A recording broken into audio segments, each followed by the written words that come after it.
Hello students, I hope you all are good. Today we are going to discuss one interesting topic of geography, that is atmosphere, weather and climate. तो इस chapter में बेटा basically हम weather और climate के बारे में पढ़ेंगे. वेदर क्या होता है? वेदर बेटा डे टू डे जो हमारा चेंज होता है ना एटमॉस्फेरिक प्रेशर में, टेम्परेचर में, आर टू आर जो चेंजेस हो रहा है उस एटमॉस्फेरिक कंडीशन को हम वेदर कहते हैं. यानी अभी हम कहते हैं ना ये गर्मी लग रही है, थोड़ी देर बाद ठंडी हवा चलने लग जाती है, अरे मौसम ठीक हो गया. सो वेदर आपका day to day are to are phenomena है एटमॉस्फेरिक कंडीशन का, जिसमें आपका सनशाइन, आपकी ह्यूमिडिटी, आपका टेम्परेचर, आपका विंड, एयर प्रेशर, रेनफॉल सब वर्क करते हैं. लेकिन जब हम बात क्लाइमेट की करते हैं ना बेटा, तो क्लाइमेट क्या है? एग्रीगेट कंडीशन है वेदर की. यानी एक लंबे समय तक हम किसी पर्टिकुलर एरिया के एवरेज वेदर को जो निकालते हैं दैट इज क्लाइमेट. वेदर तो डे टू डे का हो गया, लेकिन क्लाइमेट लंबे समय का एवरेज वेदर कंडीशन होता है. तो इससे हम क्या कहते हैं, आप ये देखो मंथली हमने निकाल लिया या सीज़न हमारे बनते हैं या ईयरली हम निकाल रहे हैं, तो हम कहते हैं ना India is a monsoon type of climate. तो इसका मतलब हमने करीबन 30-35 साल का जो वेदर का एवरेज निकाला, उसके बाद हमने ये डिसाइड किया कि India is having a monsoon type of climate. अब अगर आप डिफरेंस देखोगे वेदर और क्लाइमेट में, कंपेयर करो. सो वेदर क्या है? It shows the actual data of atmospheric condition. Correct, बिल्कुल ठीक है. लेकिन क्लाइमेट में क्या होता है? हम एवरेज निकाल रहे हैं एटमॉस्फेरिक कंडीशन.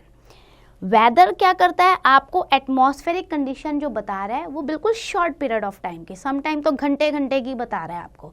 लेकिन आपका क्लाइमेट जो है वो आपको एवरेज एटमॉस्फेरिक कंडीशन बता रहा है for a long period of time. तो टाइम का डिफरेंस आ रहा है यहाँ पे. देन वेदर आप देखो, it shows atmospheric condition at a particular place, किसी एक छोटी एरिया का पर्टिकुलर प्लेस का बता रहा है. लेकिन आपका क्लाइमेट जो होता है बेटा, it shows atmospheric condition of large area. जैसे मैंने इंडिया की बात की कि India is having a monsoon climate, तो वो इंडिया का है लार्ज एरिया. लेकिन अगर मैं वेदर की बात कर रही हूँ सिर्फ दिल्ली की, दिल्ली में भी सिर्फ द्वारका की, तो वो पर्टिकुलर प्लेस की बात होगी. So that is the comparative study of weather and climate. अब बात करते हैं वेदर फॉरकास्ट की. कई बार आपने न्यूज़ में सुना होगा ना, आज का मौसम सुहावना रहेगा, रेड अलर्ट जारी किया है, येलो ऑरेंज अलर्ट जारी किया हुआ है, आज बारिश ज़्यादा होगी.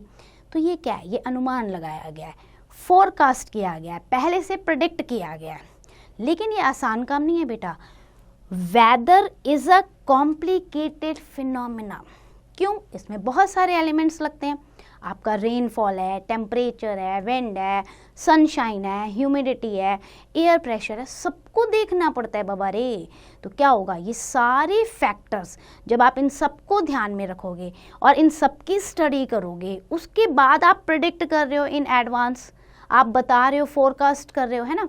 तो कई बार इसमें स्लाइटली एरर होता है. हम कई बार कहते हैं ना, अच्छा गवर्नमेंट ने तो अनाउंस किया था, डिपार्टमेंट ने, कि भाई आज बारिश होगी, बारिश हुई ही नहीं और तो गर्मी रह गई. तो स्लाइटली एरर कई बार हो जाते हैं वेदर फोरकास्ट में, क्योंकि इतने सारे फैक्टर्स को स्टडी करना पड़ता है. And moreover these are the natural factors बेटा. अच्छा, जो हमारे मीटेरोलॉजिस्ट होते हैं ना, they try to consider all those aspect. उनकी बेचारों की बड़ी कोशिश रहती है हमारे मीटेरोलॉजिस्ट की कि each and every factor should study carefully, so that उनका वेदर फोरकास्ट जो है वो बहुत एक्यूरेट निकले. अब weather forecast are published in the newspaper also and relayed on the radio, television regularly. आते ही रहते हैं आपके. हम क्या करते हैं, हम उस वेदर फोरकास्ट को बड़े प्यार से स्टडी करते हैं, है ना. और फिर हम कंपैरेटिव स्टडी करके कहते हैं और ये पिछला महीना जो है ना वो तो गर्मी का निकला, अभी जो है थोड़ा सा मौसम अच्छा हो जाएगा. और ये वेदर फोरकास्ट जो है बेटा हमें हेल्प करते हैं हमारा प्लान करने में. हम कहीं जर्नी पे जा रहे हैं, कहीं और जा रहे हैं बाहर, तो हम वेदर को ध्यान में रखते हैं कि अच्छा ये अनाउंसमेंट हुई है तो इस हिसाब से हमें ये कपड़े लेके जाने चाहिए, या हमें ये जर्नी करनी चाहिए या नहीं करनी चाहिए. So weather forecast are very important. अब हम सेकेंड एस्पेक्ट पे चलते हैं, that is the temperature. Temperature क्या है? It is the measurement of heat. कई बार हम कहते हैं ना बहुत गर्मी है, बहुत ठंड है, करते हैं ना. तो ये क्या है? अगर टेम्परेचर इंक्रीज हो रहा है तो गर्मी है, टेम्परेचर डिक्रीज हो रहा है तो ठंड है. तो टाइम टू टाइम टेम्परेचर में सीजन टू सीजन चेंज आता रहता है, डे टू डे भी आता रहता है, lots of difference in the temperature. होता क्या है बेटा, सन जो है हमारा वो चीफ सोर्स है हीट का अर्थ पे, है ना, सबसे ज़्यादा हीट हमें उसी से मिलती है। The heat which the sun radiate to the earth that is known as solar radiation. जो हमारी अर्थ पे है ना सन हीट, सोलर रेडिएशन है। And the heat that is intercepted by the earth that is called insolation. भाई sun ने इतनी energy दे दी हीट, वो सोलर रेडिएशन है। अर्थ ने कितनी एक्सेप्ट की, कितनी पकड़ पाई, that is insolation, means the amount of sun heat reached to the earth. अब अर्थ does not receive the same amount of insolation at every place, different होता है बेटा हर जगह का, किसी जगह पे ज़्यादा हीट आ रही है, किसी जगह पे कम हीट आ रही है। अगर आपको याद हो ये क्यों होता है, because of the earth tilted position. Earth revolve कर रही है सन के चारों ओर और रोटेट कर रही है अपने एक्सिस पे, तो भाई हीट तो सबकी जगह अलग अलग पहुंचेगी ना बेटा। आपको अगर याद हो तो हमने जोन बनाए थे, torrid zone, temperate zone and frigid zone. Torrid zone क्या था आपका, ट्रॉपिक ऑफ कैंसर, आपको याद हो तो 23.5 डिग्री आपका जो सेल्सियस था नॉर्थ पे, ठीक है, 23.5 डिग्री नॉर्थ आपका ट्रॉपिक ऑफ कैंसर से लेके 23.5 degree south tropic of capricorn तक।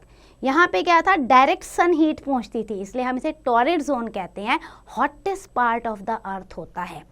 टेम्परेट जोन अगर आप जाओ दूसरे लैटिट्यूड पे, आपका ट्रॉपिक ऑफ कैंसर से आप जाओ आर्कटिक सर्कल तक 66.5 डिग्री नॉर्थ हेमिस्फीयर में, और ट्रॉपिक ऑफ कैप्रिकॉर्न से जाओ आप अंटार्कटिक सर्कल तक 66.5 डिग्री साउथ में, ठीक है। तो ये जो जोन जो है यहाँ पर ऐसे जो सन की हीट है ना स्ट्रेट नहीं है, स्लांटिंग है, तो स्लांटिंग पहुंच रही है, इस वजह से इसे हम टेम्परेट जोन कहते हैं। तो यहाँ थोड़ा सा कम हीट रिसीव हो गई। अब उसके बाद हमने डिसाइड किया था that is the frigid zone, जो हमारा थर्ड जोन है, कोल्डेस्ट जोन जिसे हम कहते हैं। आर्कटिक सर्कल से आप पोल पे जाओ, नॉर्थ पोल पे 90 डिग्री पे, और फिर नीचे आप सदर्न हेमिस्फीयर में आप जाओगे अंटार्कटिक सर्कल से 90 डिग्री साउथ पोल में। यहाँ क्या है, सन की जो हीट है बिल्कुल ना के बराबर पहुंच रही है, बहुत कम, वेरी लिटल इंसुलेशन, इसीलिए इसका नाम क्या है, फ्रिजिड जोन, कोल्डेस्ट जोन। तो यही मैं कह रही थी बेटा कि अर्थ के अलग अलग पार्ट पे जो है हीट अलग अलग अमाउंट में पहुंचती है। Now check the knowledge window. You must have read that the earth's interior part is very hot, but this heat does not reach out to the earth surface, और अगर निकलती है तो वॉल्केनिक फॉर्म में निकलती है। अच्छा, हाउ एटमॉस्फेयर इज हीटेड, ये क्वेश्चन आता है, भाई एटमॉस्फेयर गर्म कैसे होता है। देखो बेटा, सन जो है वो रेडिएट करता है हीट, कैसे, अर्थ की तरफ रेडिएट कर रहा है, ठीक है। अब क्या होता है, this does not heat up the atmosphere, जो अर्थ के आसपास जो ब्लैंकेट ऑफ एयर है ना, उससे हमारा एटमॉस्फेयर एकदम से गर्म नहीं होता जितना हमारा अर्थ का सरफेस गर्म होता है। This heat is rather absorb by the earth surface, the atmosphere is heated up in the different manner. Direct नहीं हो रहा हीट, क्योंकि डायरेक्ट तो अर्थ पे आ गई, जो एटमॉस्फेयर है वो अलग तरीके से हीट अप होता है। वो कैसे होता है, नंबर 1 आपका रेडिएशन होता है। अर्थ सरफेस क्या करती है, सन की जितनी भी रेडिएशन होती है उसे ऑब्जर्व करती है और गर्म होना शुरू हो जाती है अर्थ सरफेस जो है, and then it start to re radiate the heat. आप जमीन पे गर्मियों में पाँव रखो ना नंगे, तो पाँव आपको क्या लगता है, गर्म लग रहा है, तो वो री रेडिएट होता है, क्योंकि अर्थ तो गर्म हो गई, लेकिन अब अर्थ अपनी गर्मी छोड़ रही है, तो that is re radiation. The atmosphere is heated up not by the sun's radiation but by the earth re radiation, इसको हम कहते हैं टेरेस्ट्रियल रेडिएशन। तो एटमॉस्फेयर किससे हीट अप हुआ, अर्थ की री रेडिएशन से। फिर सेकेंड जो बात आती है, that is the conduction. When heat is transmitted from a body of higher temperature to the body of lower temperature, इसको हम कहते हैं कंडक्शन, के हाई से लो की तरफ टेम्परेचर जा रहा है। आप सीधे देखो, आप अगर आग के पास खड़े हो गर्मी है, आग से दूर जा रहे हो तो गर्मी नहीं लग रही है, तो ये क्या है, कंडक्शन है। देन कन्वेक्शन होता है, जो एयर है ना अर्थ के आसपास अगर आप देखोगे तो वो हॉट सरफेस के पास है, इसलिए अर्थ के आसपास की जो हवा होती है वो गर्म होती है। एंड द हॉट एयर क्या होती है, इट इज़ लाइटर, लाइटर होगी तो क्या होगी, वो ऊपर उठना शुरू हो जाएगी। तो hot air when rises up, तो नीचे क्या एरिया बन रही है, that is the low pressure area. So hot air cools down at an altitude, और जिस एल्टीट्यूड पे वो कूल डाउन हो रही है, नीचे की एरिया लो प्रेशर बना रही है, the air from cooler place and altitude rushes to fill the low pressure, खाली जगह को फिल कर देगी वो, और फिर उससे जो है आपका हीट अप होएगा and due to the earth surface in turn it also rises up and replace by the cooler area. तो इस तरीके से साइक्लिक मूवमेंट चलता रहता है, एयर का गर्म हो गई, ऊपर उठ गई, ठंडी हवा नीचे आ गई, भर गई, तो ये मूवमेंट चलता रहेगा, heats up of the atmosphere. अब हम बात करते हैं एडवेक्शन की। Advection means the air keeps moving from one place to another. अब हाई प्रेशर से लो प्रेशर की तरफ जा रही है, air coming from the cool place कैसी होगी, वो ठंडी, क्योंकि वो बर्फीले पहाड़ों की तरफ से आ रही है तो वो ठंडी होगी। सिमिलरली अगर एयर गर्म डेजर्ट एरिया से आ रही है, हॉट प्लेस से आ रही है, तो वो गर्म होगी, इसे हम एडवेक्शन कहते हैं। अब बेटा there are several factors which influence the temperature. भाई क्वेश्चन आता है ना दिमाग में, टेम्परेचर कैसे हाई हो रहा है, कैसे लो हो रहा है, बहुत सारे फैक्टर हैं। सबसे पहला फैक्टर है डिस्टेंस फ्रॉम द इक्वेटर। अगर आप इक्वेटर के पास हैं, आपको मैंने पहले भी बताया था, इक्वेटर बिल्कुल सन के पास, सन से डायरेक्ट सन हीट जो है आपकी आती है इक्वेटर पे, तो अगर आप इक्वेटर के पास हैं तो क्या होगा, आपको सन हीट डायरेक्ट मिल रही है, तो that is the hottest place, तो वहाँ टेम्परेचर ऑटोमेटिकली इंक्रीज होगा। जितना आप इक्वेटर से दूर जाएंगे आपको सनरेज स्लांटिंग मिलेगी और आप कूलर रीजन में आएंगे क्योंकि टेम्परेचर डाउन होता जाएगा। सेकेंड फैक्टर आता है आपका एल्टीट्यूड। एल्टीट्यूड मतलब हाइट, हमने आपको बताया था प्रीवियस चैप्टर में 165 मीटर के बाद 1 डिग्री टेम्परेचर कम होता जाता है। तो जैसे जैसे आप हाइट बढ़ाते जाओगे, जितने हायर एल्टीट्यूड पे जाओगे, आपका नॉर्मल लैप्स रेट होता जाएगा, यानी कि टेम्परेचर डाउन होता जाएगा। तो हाइट भी इफ़ेक्ट करती है आपके टेम्परेचर के इंक्रीज और डिक्रीज होने में। थर्ड फैक्टर आता है आपका स्लोप्स। माउंटेन्स के 2 स्लोप्स होते हैं, one facing the sun and another is the away from the sun. अब जो स्लोप सन के सामने पड़ रहा है, डायरेक्ट सन रेज है तो गर्म होगा, और जो फेस माउंटेन का सन के अपोजिट में पड़ रहा है, वहाँ सन रेज पड़ नहीं रही, तो वहाँ पे कूलर रीजन होगा। देन आपका डिस्टेंस फ्रॉम द सी। आपको पहले भी बताया था बेटा, अगर आप समुद्र के पास हैं, किसी भी ओशियन वाटर बॉडी के पास हैं, तो वहाँ मॉडरेट क्लाइमेट होगी, क्योंकि पानी क्या है बेटा, देर से गर्म होता है और देर से ही ठंडा होता है, ठीक है, एज कंपेयर टू लैंड। तो जितना आप समुद्र से दूर जाएंगे, आपकी एरिया अगर समुद्र से दूर है, तो आपको एक्सट्रीम क्लाइमेट यानी कि टेम्परेचर बहुत ज़्यादा हाई भी हो जाएगा और बहुत जल्दी लो भी हो जाएगा। लाइक दिल्ली, आप गर्मियों में देखो बहुत ज़्यादा गर्मी और सर्दियों में बहुत ज़्यादा ठंड, तो एक्सट्रीम क्लाइमेट का इफ़ेक्ट पड़ता है। और समटाइम क्या होता है, अगर आप समुद्र के पास हो, तो पानी के ऊपर जो हवा चलेंगी बेटा, that is the cool bridge, तो वो तो ठंडी होंगी, टेम्परेचर जो है आपका नॉर्मल होगा। लेकिन जो लैंड ब्रीज होगी, जो लैंड से चल रही है, वो सूखी हवाएं हैं, उनमें पानी नहीं है, मॉइस्चर नहीं है, तो इसलिए उनमें गर्माहट रहेगी, टेम्परेचर इंक्रीज रहता है। तो ये फैक्टर हैं जो टेम्परेचर को इफ़ेक्ट करते हैं। अपार्ट फ्रॉम डैट बेटा, टेम्परेचर जो है place such as vegetation cover कैसा है, लोकल विंड कैसी है, ओशियन करंट कैसा है, इस पे भी टेम्परेचर डिपेंड करता है। अब बात करते हैं टेम्परेचर को मेजर कैसे किया जाए। आपका देखो बेटा, थर्मामीटर आपने देखा होगा, कई बार फीवर चढ़ता है ना, तो थर्मामीटर हम यूज़ करते हैं बॉडी का टेम्परेचर मेजरमेंट करने में, और डॉक्टर के पास आपने हमेशा देखा है thermometer. It's a long tube, उसमें मरकरी होती है ना, लगी होती है, और फिर वो जैसे जैसे टेम्परेचर बढ़ता है तो वो मरकरी वाली लाइन जो है वो एक्सपेंड होनी शुरू हो जाती है, मतलब उसको हीट मिलती है, तो वो मरकरी जो है वो लाइन के रूप में हीटेड अप होता है और वो बढ़ता जाता है आगे। अब 2 scale to measure the temperature are Fahrenheit scale and another is the Celsius scale. ये 2 स्केल पे हम मेजर करते हैं टेम्परेचर को।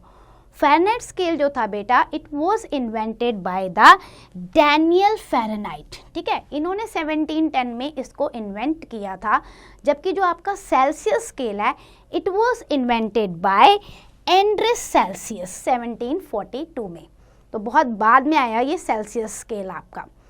अगर हमें फ़ारेनहाइट जो हम रीड करते हैं ना, उसे अगर हमें सेल्सियस में बदलना है तो इसका फार्मूला होता है, आप देखो डिग्री जितना भी आपका सेल्सियस है, मान लो आपका 10 डिग्री सेल्सियस है, so divided by 5 equal to, आप उसे फ़ारेनहाइट में देखो, मे बी आपका 98 है तो 98 लिख दो -32 डिवाइडेड बाय 9।